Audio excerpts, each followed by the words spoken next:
আজকে তোমাদের শোনাবো এক দুষ্টু বাঁদর আর এক বুদ্ধিমান কচ্ছপের গল্প। এক জঙ্গলে যা ঘটেছিল। এক সুন্দর সবুজ জঙ্গলে বাস করত এক দুষ্টু বাঁদর আর এক শান্ত বুদ্ধিমান কচ্ছপ। তারা ছিল প্রতিবেশী। বাঁদর সারাদিন গাছে গাছে ঘুরে মজা করত আর মাঝে মাঝে কচ্ছপকে বিরক্ত করত। একদিন বাঁদর কলা খেয়ে কচ্ছপের মাথায় ছুঁড়ে মারল। কচ্ছপ বলল, এই দুষ্টুমি একদিন তোমার বিপদ ডেকে আনবে। বাঁদর হেসে বলল, আমার কিছুই হবে না, আমি তো গাছেই থাকি। পরদিন জঙ্গলে ঢুকে পড়ল এক ভয়ঙ্কর বাঘ। সবাই ভয় পেয়ে পালাতে লাগলো।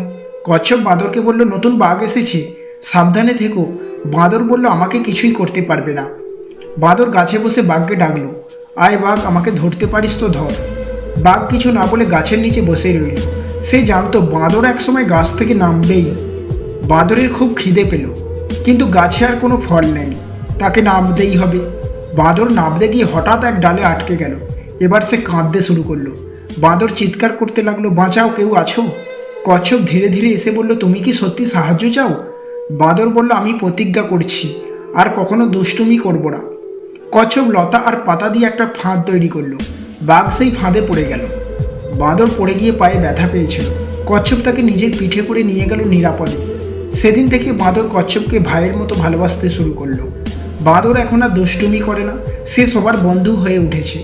জঙ্গলে এখন আর ভয় নেই, সবার মধ্যে আনন্দ আর শান্তি। রাতে তারা একসঙ্গে বসে গল্প করে, ফল খায় আর হাসে। এই গল্প আমাদের শেখায়, বুদ্ধি আর ভালো মন থাকলে কেউ চিরকাল খারাপ থাকে না।